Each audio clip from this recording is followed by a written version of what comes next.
ಶಿವ ಏನಕ್ಕೆ ವಿಷ ಕುಡಿದ್ರು ಗೊತ್ತಾ? ಭಾಂಗ್ ಅಂತ ಕುಡಿತೀವಲ್ವಾ, ಅದರ ಮೀನಿಂಗ್ ನಿಮಗೆ ಗೊತ್ತಿದ್ಯಾ? ಸರಿ, ಅದು ಬಿಡಿ. ಉಪವಾಸ ಏನಕ್ಕೆ ಮಾಡ್ತೀವಿ? ಉಪವಾಸ ಮಾಡಿದಾಗ ಈರುಳ್ಳಿ ಬೆಳ್ಳುಳ್ಳಿನ ತಿನ್ನಬಾರ್ದು ಅಂತ ಅಂತಾರೆ, ಅದು ನಿಮಗೆ ಗೊತ್ತಾ? ಆ್ಯಂಡ್ ಅಭಿಷೇಕಗೆ ಏನೇನು ಅಭಿಷೇಕ ಮಾಡಬೇಕು, ಏನೇನು ಕೊಡಬೇಕು ಅಭಿಷೇಕಗೆ ಅಂತ ಗೊತ್ತಿದೆಯಾ? ಆ್ಯಂಡ್ ಬಿಲ್ಪತ್ರೆ ಏನಕ್ಕೆ ದೇವ್ರಿಗೆ ಇಷ್ಟ, ಶಿವನಿಗೆ ಏನಕ್ಕೆ ಬಿಲ್ಪತ್ರೆ ಇಷ್ಟ, ಅದೆಲ್ಲ ನಿಮಗೆ ಗೊತ್ತಿದೆಯಾ? ಸೊ ಈ ವಿಡಿಯೋ ನೋಡಿ ಎಲ್ಲ ಇನ್ಫಾರ್ಮೇಷನ್ ನಾನು ನಿಮಗೆ ಕೊಡ್ತೀನಿ. ಓಂ ತಪುರುಷಾಯ ವಿದ್ಮಹಿ ಮಹಾದೇವಾಯ ಧೀಮಹಿ ತನ್ನೋ ರುದ್ರಾಕ್ಷ ಪ್ರಚೋದಯಾತ್.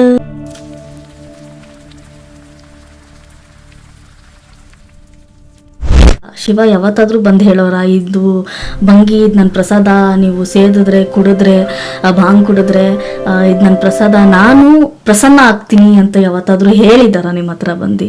ಇದೆಲ್ಲ ನೀವು ಗಾಳಿ ಮಾತು ಅನ್ನೋಕ್ಕೆ ಇಷ್ಟಪಡ್ತೀನಿ. ಈ ಗಾಳಿ ಮಾತು, ಇದು ಭಂಗಿ ಶಿವನ ಪ್ರಸಾದ, ನಾವು ಅದನ್ನ ಕನ್ಸ್ಯೂಮ್ ಮಾಡಿದ್ರೆ ಅಮೃತ ಅನ್ನೋ ಥರ ಒಬ್ಬೊಬ್ರು ಫೀಲ್ ಮಾಡ್ಕೊತಾ ಇರ್ತಾರೆ. ಸೊ ಅದು ತುಂಬ ತಪ್ಪು ಅಂತ ಹೇಳಕ್ಕೆ ಇಷ್ಟಪಡ್ತೀನಿ. ಇದೇ ಒಂದು ಕತೆ ಇದೆ, ಸೊ ನಿಮ್ಗೆ ಹೇಳ್ತೀನಿ ಕೇಳಿ. ಅಸುರ ಹಾಗೂ ದೇವ್ರ ಮಧ್ಯೆ ಜಗಳ ನಡಿಬೇಕಾದ್ರೆ, ನನಗೆ ಅಮೃತ ಬೇಕು ಅಂತ ಜಗಳ ನಡಿಬೇಕಾದ್ರೆ ಅದರಿಂದ ಅಮೃತದಿಂದ ಒಂದು ವಿಷ ಫಸ್ಟ್ ಬರುತ್ತೆ. ಸೊ ಆ ವಿಷ ಬಂದಾಗ ಅದು ಎಷ್ಟು ಡೇಂಜರ್ ಆಗಿರೋ ವಿಷ ಅಂದರೆ, ಈ ಭೂಮಿನಾನೇ ನಾಶ ಮಾಡುವಂಥ ವಿಷ ಅದು ಆ ಪಾಟಿಂದ ರಿಲೀಸ್ ಆಗುತ್ತೆ. ಸೊ ಆಗ ಶಿವ ಅದನ್ನ ನೋಡಿ ಈ ಭೂಮಿ ನಾಶ ಆಗುವಂಥ ವಿಷ, ಸೊ ಆ ವಿಷನ ಕುಡಿದ್ಬಿಡ್ತಾರೆ. ಸೊ ಕುಡ್ದಾಗ ಪತ್ನಿ ಪಾರ್ವತಿ ನೋಡಿ ಅದನ್ನ ಗಂಟ್ಲು ಮಧ್ಯೆ ಹಿಂಗೆ ತಡಿತಾರೆ. ಸೊ ಅದು ತಡೆದಾಗ ಈ ನೀಲಕಂಠೇಶ್ವರ ಅಂತ ದೇವಸ್ಥಾನ ಹೋಗಬೇಕು, ನೀಲಕಂಠೇಶ್ವರ ಅಂತ ಹೇಳ್ತಾರಲ್ಲ, ಸೊ ಅಲ್ಲಿಂದ ಶಿವನ ಹೆಸರು ನೀಲಕಂಠೇಶ್ವರ ಅಂತ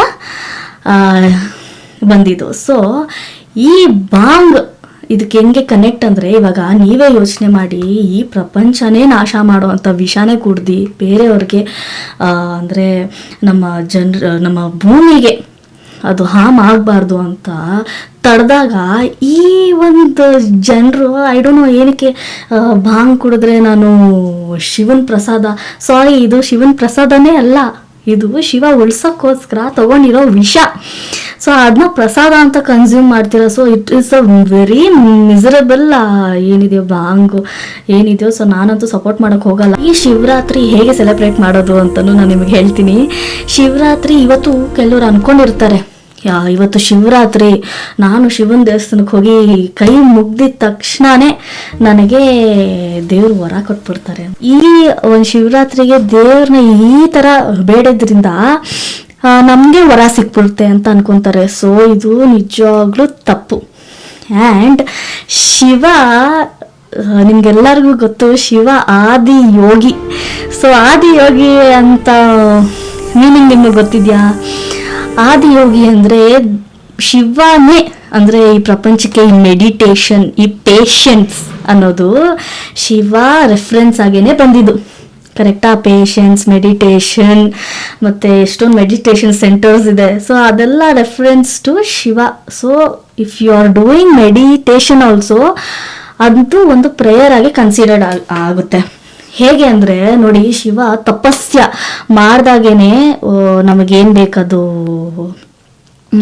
ನಾವು ಕೇಳ್ಕೊಂಡಿರೋದೆಲ್ಲ, ನಾವು ಬೇಡಿರೋದೆಲ್ಲ ಕೊಡೋಕೆ ಸಾಧ್ಯ. ಕರೆಕ್ಟಾ? ಆ್ಯಂಡ್ ಶಿವನ ಮನಸ್ಸು ತುಂಬ ಮೃದು ಅಂತ ಅಂತಾರೆ. ನಾವು ಬೇಡ್ಕೊಂಡಿದ ತಕ್ಷಣ ಕೊಟ್ಬಿಡ್ತಾನೆ ಅಂತ ಕರೆಕ್ಟ್, ಬಟ್ ಅದರ ಹಿಂದೆ ಶ್ರಮ ಪಡಬೇಕು. ಸೊ ಈ ಶಿವರಾತ್ರಿ ಬರೋದು ಹೇಗೆ ಅಂದರೆ, ಸೊ ಈ ಇಯರ್ ಫಸ್ಟಲ್ಲಿ after new year, Hindu calendar Sankranti new year ಆದಮೇಲೆ ಶಿವರಾತ್ರಿ ಬರೋದು. ಕರೆಕ್ಟಾ? ಸೊ ಇದು ರೆಫರೆನ್ಸ್, ಇದು ಯಾರಿಗೂ ಗೊತ್ತಿರಲ್ಲ, ಇದು ರೆಫರೆನ್ಸು. ಸೊ ಒಂದು ಫುಲ್ ಇಯರ್ ಮೆಡಿಟೇಟ್ ಮಾಡಿ, ಅಂದರೆ ಶಿವನ್ಗೆ ಪೂಜೆ ಮಾಡಿಕೊಂಡು ಶಿವನ್ಗೆ ಜಪ ಮಾಡಿ ಇದ್ಬಿಡಿ, ಇನ್ನೇನು ಕೆಲಸ ಮಾಡಬೇಡಿ ಅಂತ ಹೇಳ್ತಿಲ್ಲ. ಸೊ ಶಿವನ್ ಭಕ್ತೆ ಆಗಿ ಒಂದು ಮೆಡಿಟೇಷನ್ ಆಗಲಿ, ಒಂದು ಕಾನ್ಸಂಟ್ರೇಷನ್ ಆಗಲಿ. ಅಂದರೆ ಇವಾಗ ಈ ವರ್ಷ ನನಗೆ ಈ ಒಂದು ಆಫೀಸಲ್ಲಿ ಆಗಲಿ, ಒಂದು ಕೆಲಸದ ಕೆಲಸದಲ್ಲಾಗಲಿ ನೆಕ್ಸ್ಟ್ ಇಯರ್ ಅಷ್ಟರಲ್ಲಿ ಈ ಗೋಲ್ನ ನಾನು ರೀಚ್ ಮಾಡಬೇಕು. ಸೊ ಅದಕ್ಕೇನು ಬೇಕು, ಅದಕ್ಕೆ ನಾವು ತಪಸ್ ಮಾಡಬೇಕು. ಕರೆಕ್ಟಾ? ಸೊ ಅದೇ ಒಂದು ನಮ್ಮಲ್ಲೇ ಇದೆ, ಶಿವ ನಮ್ಮಲ್ಲೇ ಇರ್ತಾನೆ. ಆ್ಯಂಡ್ ಶಿವ ಅದೇ ಹೇಳಿದ್ರ ಪ್ರಕಾರ ಶಿವ ಆದಿಯೋಗಿ. ಸೊ ತಪಸ್ಯ ಮಾಡಿದ್ರೇನೆ ಫಲ ಸಿಗೋದು, ಕರೆಕ್ಟ್ ಅಲ್ವಾ? ಸೊ ಆ ಫಲ ಸಿಕ್ಕಿದಾಗ ಯಾರು ಕೊಡೋದು? ನಮ್ಮಲ್ಲಿರೋ ಅಂತ ಶಿವ ಕೊಡೋದು. ಆ್ಯಂಡ್ ಕೆಲವರು ಈ ಜಾಗರಣೆಗೆ ಬರ್ತೀನಿ. ಸೊ ಜಾಗರಣೆ ಹೇಗೆ ಮಾಡಬೇಕಪ್ಪ, ಕೆಲವರು ಮನೆಯಲ್ಲಿ ಗೇಮ್ಸ್ ಆಡ್ತಾರೆ. ಸೊ ಜಾಗರಣೆ ಮಾಡಿದ್ರೆ ಒಂದು ಸ್ವಲ್ಪ ನಿದ್ದೆ ಬರಲ್ಲ. ಫ್ಯಾಮಿಲಿ ಎಲ್ಲ ಸೇರಿಕೊಂಡು ಗೇಮ್ಸ್ ಅಮ್ಮಮ್ಮ ಅಂತ ಅಂದರೆ 1-2 ಗಂಟೆವರೆಗೂ ಆಡ್ತಿರೋ ಗೇಮ್ಸ್ ಅಷ್ಟೇ. ಅದಾದಮೇಲೆ ಫಿನಿಶ್, ಅದಾದಮೇಲೆ ನಿದ್ದೆ ಬರ್ತಿದೆ ಅಂತ. ಸೊ ಆಗಿನ ಕಾಲದಲ್ಲಿ ಹೇಗೆ ಜಾಗರಣೆ ಇರ್ತಿದ್ರು, ಜಾಗರಣೆಯ ರೆಫರೆನ್ಸ್ ಏನು ಅಂತ ನಿಮಗೆ ಹೇಳ್ತೀನಿ ನೋಡಿ. ಒಂದು ಮನುಷ್ಯ ಕಾಡಲ್ಲಿ ಸಿಕ್ಕಾಕೊಂಡಿರ್ತಾನೆ. ಸೊ ಕಾಡಲ್ಲಿ ಸಿಕ್ಕಾಕೊಂಡಿದ ತಕ್ಷಣ ಕತ್ಲು ಆಗ್ತಾ ಆಗ್ತಾ ಆಗ್ತಾ ಆ ಮನುಷ್ಯನಿಗೆ ದಾರಿ ಸಿಕ್ಕಲ್ಲ, ಕಾಡಿಂದ ಹೊರಗಡೆ ಬರೋದಕ್ಕೆ ದಾರಿ ಸಿಕ್ಕಲ್ಲ. ಸೊ ಅವಾಗ ಏನು ಮಾಡ್ತಾನೆ, ಪ್ರಾಣಿಗಳು ಅಟ್ಯಾಕ್ ಮಾಡಿಬಿಡ್ತಾರಪ್ಪ ಅಂತ ಅಂದ್ಕೊಂಡು ಅಯ್ಯಪ್ಪ ಮೇಲೆ ಅಂದರೆ ಒಂದು ಮರದ ಮೇಲೆ ಹತ್ತಿ ಕುತ್ಕೊಂಡ್ಬಿಡ್ತಾನೆ. ಕುತ್ಕೊಂಡಿದ್ದಾಗ ಆ ಒಂದು ಮರ ಬಿಲ್ಪತ್ರೆಯ ಮರ ಆಗಿರುತ್ತೆ. ಸೊ ಗೊತ್ತಿರಲ್ಲ ಕೆಳಗಡೆ ಲಿಂಗ ಇದೆ ಅಂತ. ಸೊ ಹಾಗಾಗಿ ಅವ್ನು ಮಲಗ್ಬಿಟ್ರೆ ಮರದಿಂದ ಬಿದ್ದೋಗ್ಬಿಡ್ತಾನೆ. ಸೊ ಹುಲಿಗಿಲಿ ಕಚ್ಬಿಡುತ್ತೆ, ತಿನ್ಬಿಡುತ್ತೆ ಅಂತ ಆ ಒಂದು ಮನುಷ್ಯನ ಭಯ ಇರುತ್ತಂತ.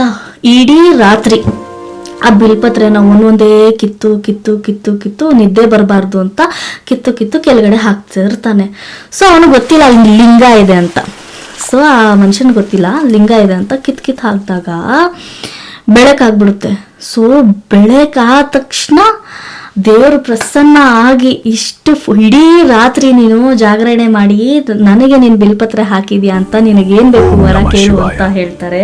ಸೊ ಈ ಕಥೆಯಿಂದ ರೆಫರೆನ್ಸ್ ಆಗಿ ಈ ಜಾಗರಣೆ ಮಾಡಕ್ಕೆ ಸ್ಟಾರ್ಟ್ ಮಾಡ್ತಾರೆ. ಸೊ ನೋಡಿ, ಜಾಗರಣೆ ಮಾಡಿದಾಗ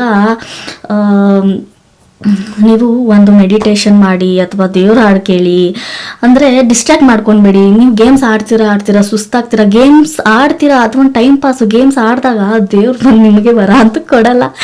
ಸೊ ನೀನೇನು ಪ್ರಿಪ್ರೇಷನ್ ಮಾಡಬೇಕು, ಫ್ಯೂಚರ್ ಪ್ರಿಪ್ರೇಷನ್ ಆಗಲಿ, ಅದು ಕುತ್ಕೊಂಡು ಮಾಡಿ ದೇವ್ರ ಹಾಡು ಕೇಳಿ, 108 ಸತಿ ಓಂ ನಮಃ ಶಿವಾಯ ಅಂತ ಹೇಳಿ.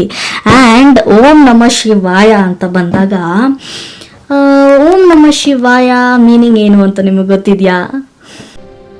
ಓಂ ನಮಃ ಶಿವಾಯ, ಓಂ ನಮಃ ಶಿವಾಯ. ಸೊ ಓಂ ನಮಃ ಶಿವಾಯ ಬಿಡಿಸಿ ಹೇಳ್ತೀನಿ ಕೇಳಿ ಏನದರ ಮೀನಿಂಗ್ ಅಂತ. ಸೊ ಓಂ ಅಂತ ಅಂದಾಗ ಇದು ಒಂದು ಸೌಂಡ್ ಬರೋದು ಬ್ರಹ್ಮಾಂಡದಲ್ಲಿ. ಆ ಬ್ರಹ್ಮಾಂಡದಲ್ಲಿ ಒಂದು ಸೌಂಡ್ ಇರುತ್ತೆ, ಓಂ ಅಂತ ಬರ್ತಿರುತ್ತೆ. ಸೊ ಓಂ ಅದಾಯ್ತಾ. ನ ಅಂದರೆ ಭೂಮಿ, ಮಾ ಅಂದರೆ ನೀರು, ಶಿ ಅಂದರೆ ಬೆಂಕಿ, ವಾ ಅಂದರೆ ಗಾಳಿ ವಾಯು, ಯಾ ಅಂದರೆ ಇದೆಲ್ಲ ಸೇರಿ ಒಂದು ಸ್ಪೇಸ್. ಸೊ ಹಾಗಾಗಿ ಓಂ ನಮಃ ಶಿವಾಯ ಅಂತ ಹೇಳ್ತಾರೆ. ಸೊ ನೋಡಿ ಎಷ್ಟು ಚೆನ್ನಾಗಿದೆ. ಈ ಫುಲ್ಲು ಬ್ರಹ್ಮಾಂಡದಲ್ಲಿ ಅದು ಹೇಗೆ ಓಂ ಅಂತ ಸೌಂಡ್ ಬರುತ್ತಲ್ಲ. ಸೊ ಅದೇ ಥರ ನಾವು ಧ್ಯಾನ ಮಾಡಿದಾಗ, ಓಂ ಅಂತ ಧ್ಯಾನ ಮಾಡಿದಾಗ ನಮ್ಮ ಮನಸ್ಸಿಗೆ ತುಂಬ ಶಾಂತಿನೂ ಕೊಡುತ್ತೆ. ಸೊ ಎವ್ರಿ ಮಾರ್ನಿಂಗ್ ನೋಡಿ, ಇವಾಗ ಶಿವರಾತ್ರಿ ಸ್ಟಾರ್ಟ್ ಆಯಿತು. ಅದೇ ನನ್ನ ಆಗಲೇ ಹೇಳಿದಾಗ ಒಂದು ಶಿಸ್ತು, ಅಂದರೆ ಶಿವ ಆದಿಯೋಗಿ ಅಂತ ಇದ್ದಾಗ ಶಿಸ್ತು ಕೂಡ ಬರುತ್ತೆ. ಸೊ ಆ ಶಿಸ್ತಿಂದ ನಾವು ಡೈಲಿ ಮಾರ್ನಿಂಗ್ ಒಂದು ಮೆಡಿಟೇಷನ್ ಮಾಡಿ. ಸೊ ಓಂ ನಮಃ ಶಿವಾಯ, ಓಂ ನಮಃ ಶಿವಾಯ ಹಾಗೆ ಮಾಡಿಬಿಡಿ. ಬರೀ ಕಣ್ಣು ಮುಚ್ಚಿ ಬೆಳಗ್ಗೆ ಎದ್ದಿದ ತಕ್ಷಣ ಬೆಡ್ ಮೇಲೆ ನಾನು ಒಂದು ಮ್ಯಾಟ್ ತೊಗೊಳ್ಳಿ ಯೋಗ ಮಾಡಿ ಅಂತಲ್ಲ. ಸೊ ಸಡನ್ನಾಗಿ ಅದು ಯಾರ ಕೈಲೂ ಆಗಲ್ಲ. ಸೊ ಒಂದು ಶಿಸ್ತಾಗಿ ಎದ್ದಿದ ತಕ್ಷಣ ಬೆಳಗ್ಗೆ ಹಿಂಗೆ ಕೈ ಉಜ್ಕೊಂಡು ಮಕ್ಕ ನೋಡ್ತೀರ ಕೆಲವರು, ಆ ಅಭ್ಯಾಸ ಇರುತ್ತೆ. ಸೊ ಹಾಗೆ ಅಭ್ಯಾಸ ಕಂಟಿನ್ಯೂ ಮಾಡಿ ಒಂದು 5 ಟೈಮ್ಸ್ ಅಥವಾ ಒಂದು 8 ಟೈಮ್ಸ್ ಅಥವಾ ಒಂದು 10 ಟೈಮ್ಸ್. ಸೊ ದಿನಕ್ಕೆ ಆ ಥರ ಇನ್ಕ್ರೀಸ್ ಮಾಡಿಕೊಂಡು ಓಂ ಹೇಳಿ ಸಾಕು. ಆ ದಿನ ಎಷ್ಟು ಚೆನ್ನಾಗಿರುತ್ತೆ ಅಂದರೆ ನೀವು ಕಮೆಂಟ್ ಬಾಕ್ಸಲ್ಲಿ ಕಮೆಂಟ್ ಮಾಡಿ ಹೇಳಿ, ಇದೊಂದು ಮಾಡಿ ಟ್ರೈ ಮಾಡಿ. ಸೊ ಈ ಶಿವರಾತ್ರಿಯಿಂದ ನೆಕ್ಸ್ಟ್ ಶಿವರಾತ್ರಿವರೆಗೂ ಮಾಡಿ ನೋಡಿ ಸಾಕು.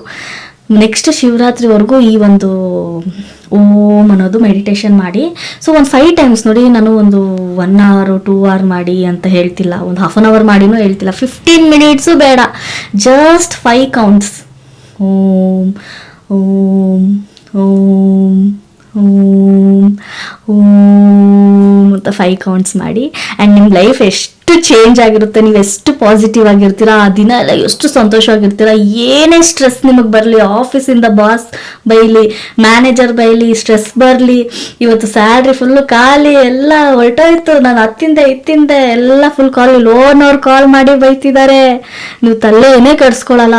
ಜಸ್ಟ್ ನೆಕ್ಸ್ಟ್ ಏನು ಮಾಡಬೇಕು ಅಂತ ಆ ಪರ್ಸ್ಪೆಕ್ಟಿವಲ್ಲಿ ಇರ್ತೀರಾ, ಜಂಜಾಟದಲ್ಲಿ ಇರಲ್ಲ, ಕೋಪ ಬರಲ್ಲ, ಸ್ವಲ್ಪ ತಂಪಾಗಿರ್ತೀರಾ. ಆ್ಯಂಡ್ ಇನ್ನೊಂದು ಕೋಪ ಅಂತ ಹೇಳಿದಾಗ ಕೆಲವರು ತುಂಬ ಮೂಗಿನ ಮೇಲೆ ಕೋಪ ಇರುತ್ತೆ, ಬರೀ ಕೋಪದಲ್ಲೇ ಅವ್ರ ಜೀವನ ಫುಲ್ಲು ಒಂಥರ ಕೋಪದಲ್ಲೇ, ಯಾವಾಗ ನೋಡು ನಗಿಯಲ್ಲ, ನಗ್ಸಿದ್ರೂ ನಗಿಯಲ್ಲ, ಒಂದು ಖುಷಿ ಸಂದರ್ಭದಲ್ಲೂ ನಗಿಯಲ್ಲ. ಸೊ ಅಂಥವ್ರು ಏನು ಮಾಡಬೇಕು, ನೀರು ಜಾಸ್ತಿ ಕುಡಿಬೇಕು. ಸೊ ಈ ನೀರೇನಕ್ಕೆ ಕುಡಿಬೇಕು ನೋಡಿ, ನಾವು ರಿಯಾಕ್ಟ್ ಏನು ಮಾಡ್ತೀವಿ ಅದು ನಮ್ಮ ದೇಹದಲ್ಲೇ ರಿಯಾಕ್ಷನಿಂದ ತಾನೇ ಅದಾಗೋದು.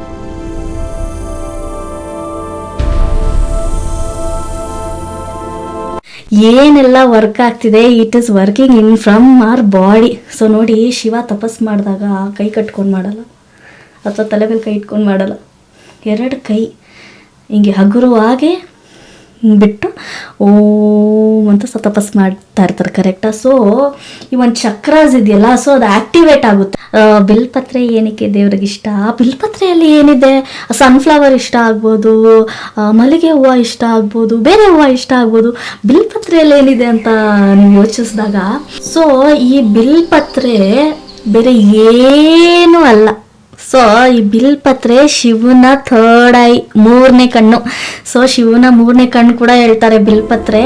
ಆ್ಯಂಡ್ ಬಿಲ್ಪತ್ರೆ ತುಂಬ ಕೂಲಿಂಗ್ ಎಫೆಕ್ಟ್ ಇದೆ. ಆ್ಯಂಡ್ ಶಿವ ನಾನು ಹೇಳ್ದಂಗೆ ತುಂಬ ಲಕ್ಸುರಿ, ನನಗೆ ಈ ಥರನೇ ಬೇಕು, ಈ ಹೂವನೇ ಬೇಕು ಅಂತ ಅಲ್ಲ. Shiva very simple god. Nature ಅಂದ್ರೇ ಶಿವ, ನೇಚರಲ್ಲಿರೋಕ್ಕೆ ಇಷ್ಟಪಡ್ತಾರೆ. ಮರದ ಕೆಳಗಡೆ, ಅದೇ ನಾನು ಒಂದು ಕತೆ ಹೇಳಿದಾಗ ಆ ಬಿಲ್ಪತ್ರೆ ಕೆಳಗಡೆನೆ ಲಿಂಗ ಇತ್ತು, ಆ ಕತೆ ನಾನು ಹೇಳಿದಾಗ ಸೇಮ್ ಇದು ರೆಫರೆನ್ಸ್ ಆಗಿರುತ್ತೆ.